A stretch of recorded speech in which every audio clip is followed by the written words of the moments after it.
When you first boot up Splatoon, brand new save, you're always going to be locked into playing Turf War, the very mode that showcases the game's core idea that painting the floor is good and having it more in your color is even better. Then after you've played a while, you unlock the other modes that the game has to offer, those of course being the ranked modes, Splat Zones, Tower Control, Rainmaker, Climb Blitz. Nintendo even in-game has separated these types of play, calling Turf War normal battles and the ranked modes, well, ranked. But for years, Nintendo has had a history of trying to take Turf War and make it competitive with their official tournaments. For even longer than that, the competitive Splatoon scene has gone back and forth on if Turf War is a competitively viable mode. Even in the very first Splatoon tournament, it actually had Turf War as a mode. And hell, Japan had Turf War in their tournaments for a long time. But why has it always been a discussion of if it's competitive or not? I mean, if Nintendo thinks it is, then isn't it? The whole discussion stems from one common statement that has been echoed for years and years, that only the last 30 seconds of Turf War matters. The other 2.5 minutes mean nothing, but is there any truth to that claim? That's what I'm going to be talking about today. Is Turf War really just about the last 30 seconds? Like mentioned before, Turf Wars actually used to have a place in tournament. Granted, this was way back when our ranked modes consisted of only Splat Zones and Tower Control, and even Turf War in tournaments didn't last long. The community generally agreed that it didn't belong, as even Nintendo themselves separated it from the modes. So Turf War was left out in favor of its ranked counterpart, Splat Zone. And with the addition of Rainmaker and then years later Climb Blitz, a new conversation came up about the possibility of bloating with the amount of maps and modes that need to be practiced. With just the 4 ranked modes and all the maps, there was quickly becoming far too much to practice. Adding another mode seemed silly. But as Nintendo started to run their own official tournaments, they shocked and confused the competitive scene as Nintendo wanted to use Turf War as a means to showcase the esports potential of their new hit game, a decision that baffled many people across the scene, and a choice that did cause people to scrim team versus team practice Turf Wars, something that wasn't seriously done in the past. As Nintendo continued to offer its own official tournaments that ran Turf War, even now they still do, there was actually a time where a letter was sent to Nintendo basically saying the competitive scene doesn't want Turf Wars in tournaments, and that Nintendo should respect the scene they're trying to show off. So now that it has, what has the big fuss been over the mode anyway? Well, like I mentioned at the beginning, it all stems from a notion the community has about Turf Wars really being only down to the last 30 seconds. Everything before that meant nothing in comparison to the impact the last 30 seconds had. This idea of how the mode worked made people not want it to be included in any capacity in any tournaments. A mode where teams might as well not play for 2.5 minutes, according to them. Why include a mode that has forced time limit when you can play ranked modes that can last longer, but can also end earlier? So is there any truth to that? That the only last 30 seconds matter? Well, yes and no. That may annoy some people for me to say, but it honestly is the truth. Yes, there is some truth in it, in that the last 30 seconds can really make or break a match. When the respawns are as long as they are, those last 30 seconds can lead a lot of a turf being painted uncontested, and nobody is alive to counterpaint. There isn't some truth to it in that the last 30 seconds would be just as impactful as the rest of the game. Now, what do I mean by that? Well, it's all down to control and how a team handles the match itself. Look at it this way. A team that is absolutely dominating and has been spawn camping for the last 2.5 minutes isn't likely to all suddenly die and lose instantly, right?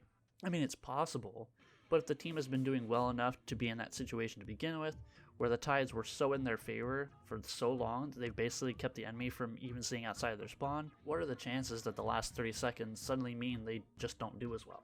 By the same token, however, it's also possible for a team to flip things if the team has been performing well, slips up, and makes mistakes. Consider it maybe being too cocky and trying to showboat. A team that can get too full of themselves, allow their hold on the map to slip, as maybe someone gets by them, or a team that spawns in manages to get a couple kills and moves out.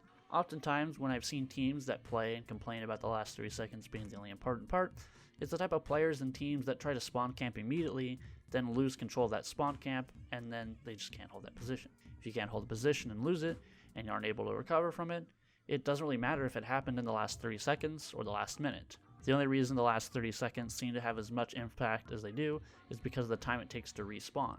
If a team has staggers out of spawn, then it's unlikely they'll be able to compete with in terms of map coverage as a team that's fully alive or able to provide super jumps back in. I've even seen matches of teams that lose handle on the exact situations I'm talking about, then struggle to regain control for the rest of the game, then just chalk it up to the last 30 seconds. Remember how I mentioned that Japan included turf wars in their tournament for quite some time? Do you wonder why they did that?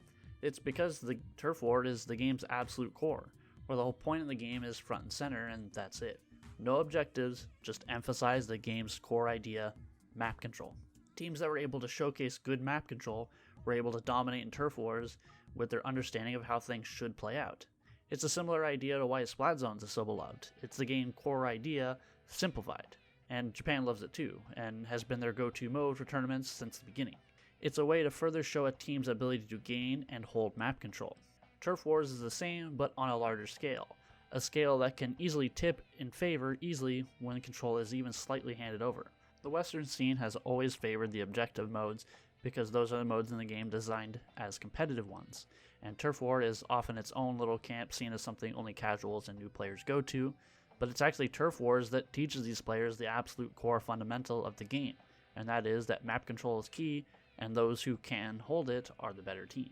The ranked modes will always be better, though, as a solid objective makes it easier to plan and execute on things. When your goal is so vague and blanket as paint the floor, win game, then it doesn't feel as rewarding. So would I consider Turf Wars to be competitively viable? No, I don't. But it's for a completely different reason.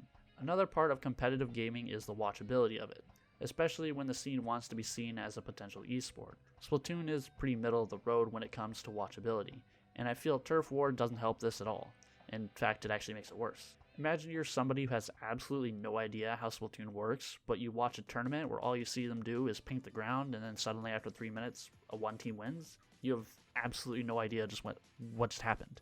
But if you tune in and see teams fighting over a moving object, then you can gather that the object is the goal. Turf Wars just isn't nearly as watchable as the other modes, as it's too vague of a mode for non-players to understand what's even important. So ultimately, what's my conclusion here? It's that the scene's view of Turf War is skewed due to not truly understanding the purpose of the mode, and so they view it as unimportant and lacking any sort of skill to it.